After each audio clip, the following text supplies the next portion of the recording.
Do you think it's possible for a good moral or a good Christian person to become addicted to drugs? Well, today we have a former NFL football player, Greg Gaines, on the program. Greg played in the league for 14 years. And because of injuries, he had 40 different surgeries. And after he had surgery, the doctors would prescribe prescription drugs to take care of the pain. And as a result of that, he became addicted to prescription drugs. It almost took his life. Well, I ended up getting addicted to pain medication, and what would happen is I'd get off of it and do extremely well, and then I would have to have another operation, and every time that I would get cleaned up or cleaned out or get off the medication, another surgery would come. And invariably, every time the doctors give you strong narcotics in the operating room, when you're out of the operating room, that cycle would just kind of start back over. And it wasn't by choice, it was by basic necessity at first, and then it just turned out to be a full-blown addiction. And there's not really a pretty way to paint it. It's ugly, and it is what it is, and so that's something that's been very difficult for me and my family. But we've hung in there, and we've turned this thing over to God.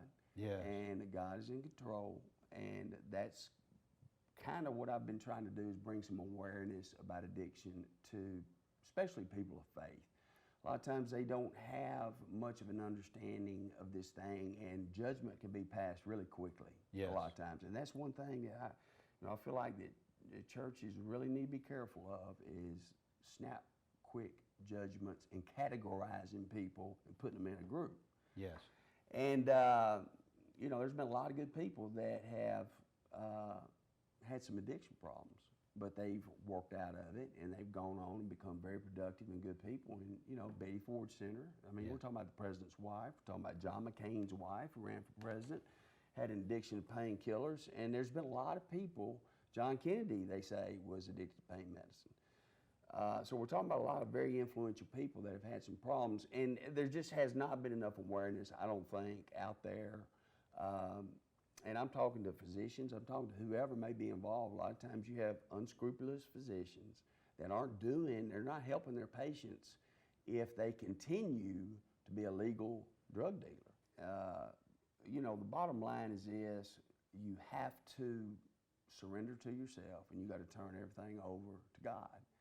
And God is the only thing that has kept me alive up to this point, friend. I can promise you, I've had a lot of close calls, and we're talking about a lot of overdoses. Near death, yeah. Oh, yeah, absolutely. And it's not nothing I'm proud of, but it's, like I said, it makes up who I am, and my past is a part of who I am.